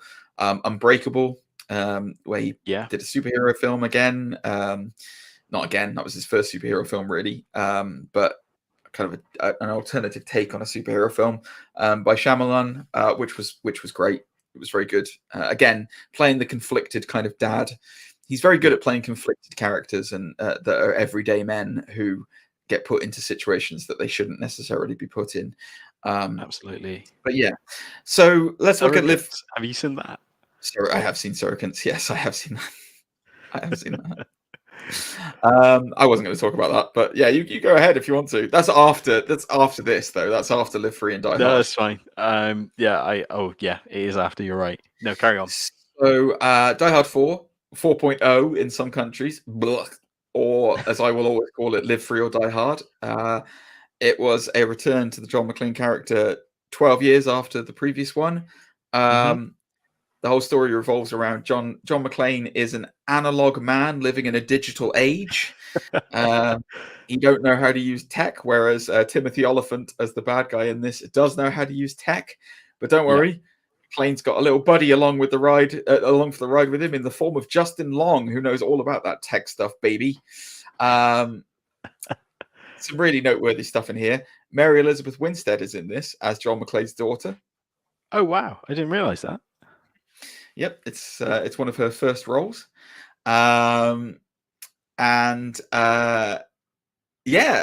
So Maggie Q is also in this film as well. Just off the top of my head, I'm just bringing up the cast list now. So here's a guilty pleasure. I really like this film. Do you really? I think it's great. I don't think it's anywhere. Look, before we get hung, drawn, and quartered. This is nothing compared to 1 and 3. Absolutely nothing. I'm not saying it's incredible. I just really enjoy it. I think as a popcorn film, it's really good. It's nice to see Bruce Willis back as McClane. It's nice to see. I think Justin Long is really good in this. Like, he is really good in this. It's like this geeky server tech guy who always needs his blood sugar to be up. Timothy Olyphant is a fantastic bad guy in this. Just creepy, sinister tech man who is all business and wants to prove a point. By literally shutting down the government whilst at the same time stealing stuff, because it's always a heist, isn't it, in a Die Hard film? Yeah, it's always true. It's just fun, man. It's not reinventing the wheel. It's not doing anything new. It's just fun. It's nice to see Bruce Willis back as John McClane and doing what he does best. I am objectively speaking, I think this is better than Die Hard 2. Yeah. But it's nowhere near as good as any of the others. So I would put this as a B. Yeah, here's my sort of take on 2 it. cents. Yeah, go for it. Yeah, I remember a lot more from this movie than I do from Die Hard 2. Okay. Not an awful lot. Like, I remember there's a car flip in Die Hard 4, and I remember Timothy Olyphant walking around in like a little trailer computer room a lot. Yes. And things are on flash drives. Yes. And I remember McClane killing a helicopter with a car. Yes. Yeah. There's a really cool shootout at the beginning in Justin Long's apartment as well, because he's got all those anime manga figures above his computer. And then I think McClane uses a fridge or something to kill a guy in the it's just a really fun fight. It's just a really cool gunfight. And the bit that this film falls down for me on is when he McClane outruns a jet. That's the bit for me where I was just like, oh, it's getting a bit too ridiculous now. Oh no. The jet, like, there's a basically Timothy Olyphant, because he can hack anything. He hacks into the military defense and says that there's a terrorist threat, that a guy's going to blow up a building in the truck that McClane's driving. And the jet comes in and tries to kill McClane by firing missiles at him. And McClane avoids it by jumping, like he basically dodges a missile. Like, it's like, no, that wouldn't happen. He'd be dead. He'd be very dead. That aside, it's really fun. I like this film a lot. Yeah. The Justin Long, him and Justin Long together make this film worth watching, I think, personally. And we obviously get the bit where Kevin Smith and Bruce Willis liked each other for like 5 minutes as well. That was nice.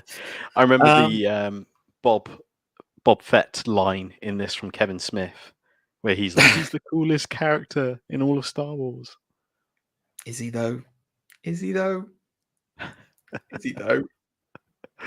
was thinking about that the other day, actually. I'll bring it up on the podcast whilst we're talking about this. This is a little side note for Star Wars, guys. I realized, do you think, and this is just tell me if your thoughts on this, do you think the reason why we got a Book of Boba Fett series was because we didn't get the Gina Carano Captain series that we were supposed to get the spin-off of? Do you think they adapted that storyline and put it as a Boba Fett movie just so that we would get Boba Fett series, just so we would get the team up that we were supposed to get from the gang together in series 1? No, I think once they saw how popular Mando was, they, it just seemed like silly not to do a Fett-centric storyline. Okay. But I see what you mean, like Space Rangers. Space Rangers? No, they're called Rangers, aren't they?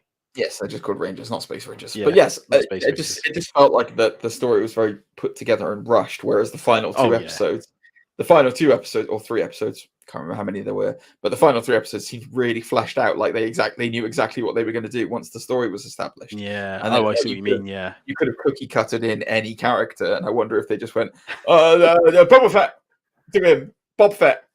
Yeah. Anyway, so yeah, after Live Free or Die Hard, well, we had quite a mix of things, didn't we, Zane? We did, yeah, to be fair. So some of the noticeable things to talk about during this period of Bruce Willis's career was The Expendables. He did the Expendables movie.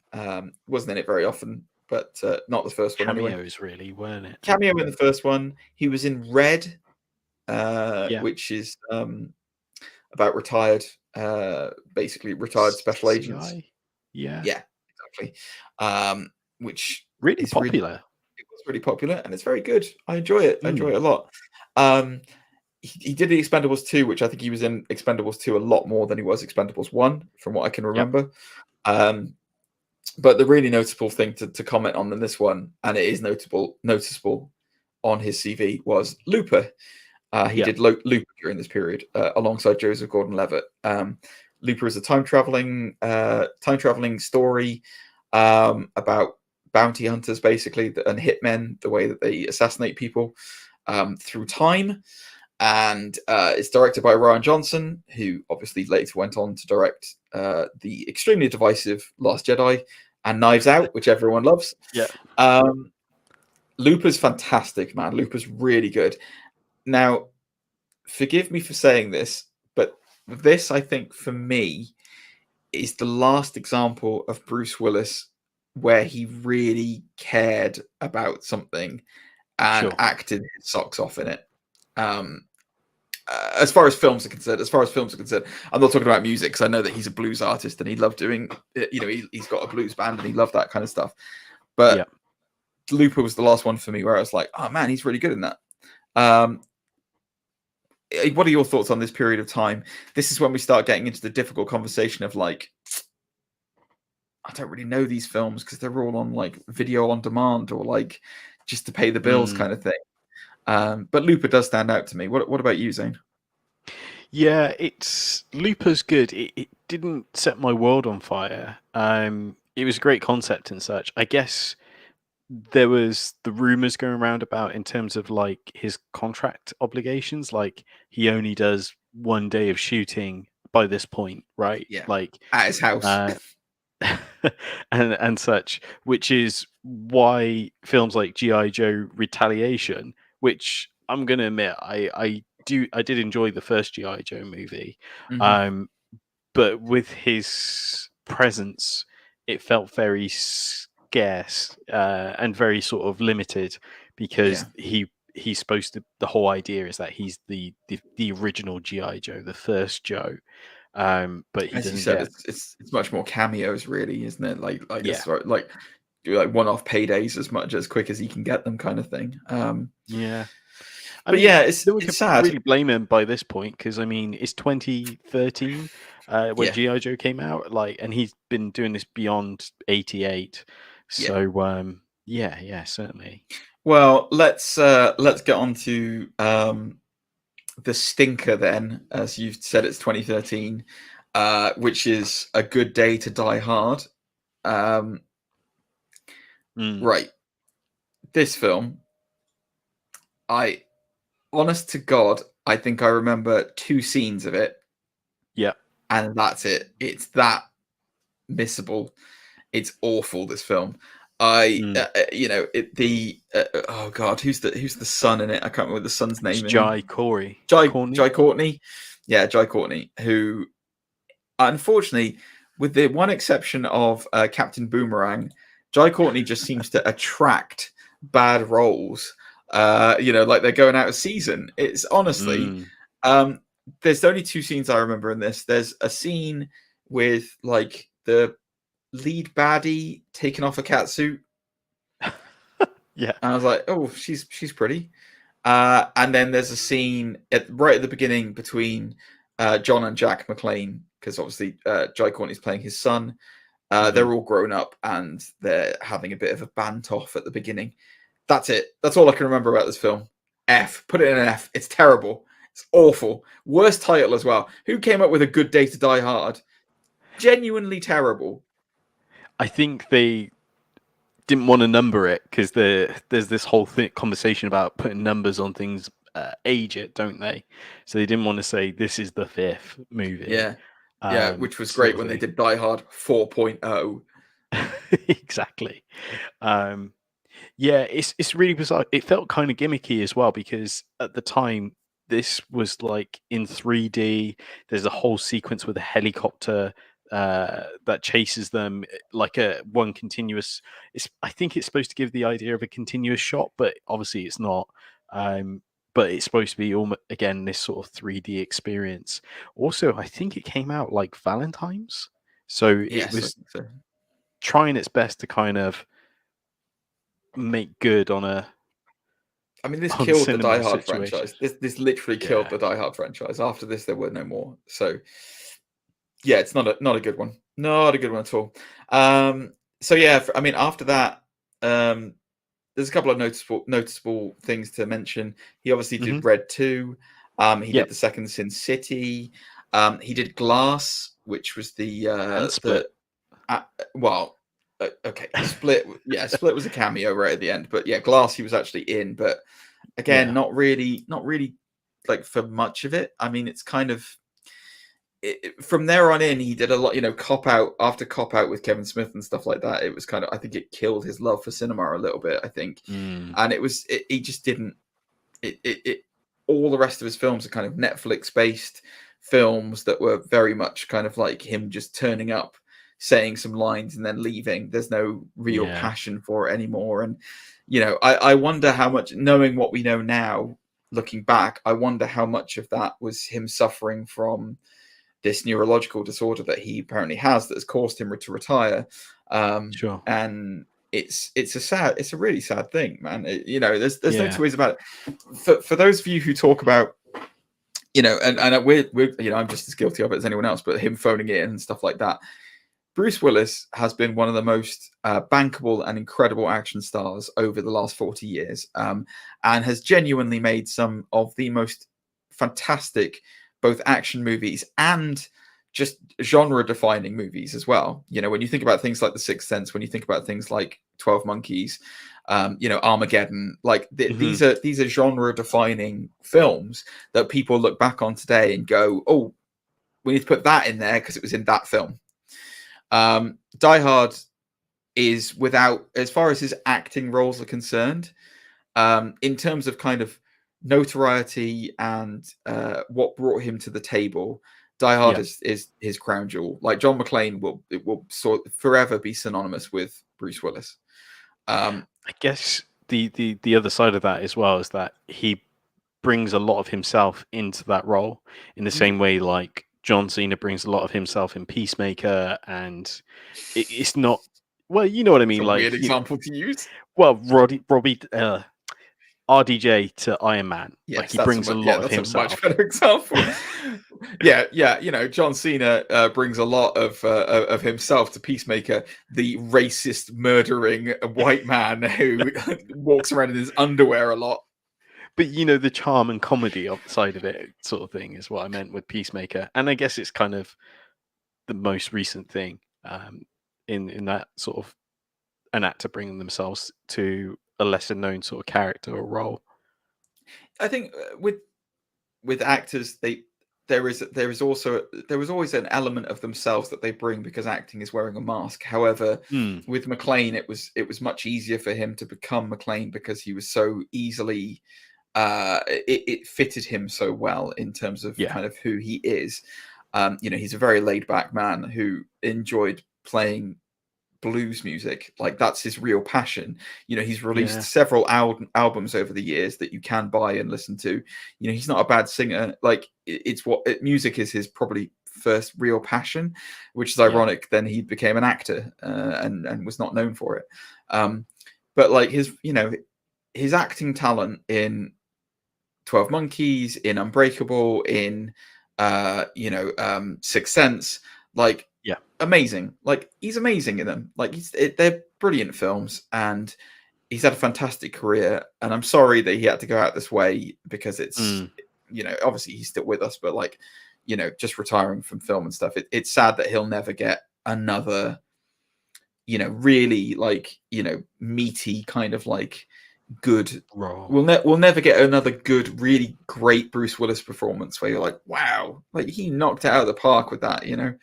And it's sad. It is sad, but anyway, fantastic career, fantastic set of films, and just, you know, what a Hollywood legend, as far as we talk about it. But guys, what were your favorite Bruce Willis films? What films have you really enjoyed seeing him in? Did we leave any out? Are there any over the last like 8 to 9 years where we've kind of missed from the Netflix era, where it was like, oh wow, that was incredible? Write in and let us know. How can they get in touch with us, Zane? You can get in touch with us by email, nerdsundisputed@gmail.com. You can get in touch with us on Twitter and Instagram with @Undisputed Nerds. All the relevant links will be in the description down below. GG, are you streaming? I hear you're streaming. On occasion. Yeah. When I feel like it. You can get me on Twitter on Instagram as well. Sorry, I'm not on Twitter. Not on that poison pit of Twitter. Come at me, nerds. You can get me on Instagram @GentlemanlyGamer. You can also find me on Twitch, twitch.tv/GentlemanlyGamer. Feel free to come and drop some comments about how wrong I am about things. It's always appreciated. I don't know what we're doing next week. If Unbearable Weight of Acting Talent is out, we might have to go and see it. Yeah. Unbearable Weight of Massive Talent, sorry, I should say. Yeah, we'll no doubt get a review in. And are you going to see Fantastic Beasts? That's what's out next week. That's what's out this week. Yes, probably. Yeah. Yes. Yeah. Whether we do a live review of that one or not, I don't know. Cool. I don't know. Either way, make sure to subscribe so you don't miss out either way. Yeah. I know I will. If you're on YouTube, press all those things like liking and subscribing and all that other jazz, whatever it's called. And then just follow us on podcasting stuff, guys. Come on. Come on. Fantastic. Well then, thank you for joining us. Thank you for, you know, letting us regale you in the legacy that is Bruce Willis. And we will no doubt catch you on the next episode. Thanks very much, you guys. We'll see you next week. Bye. Ta-ta.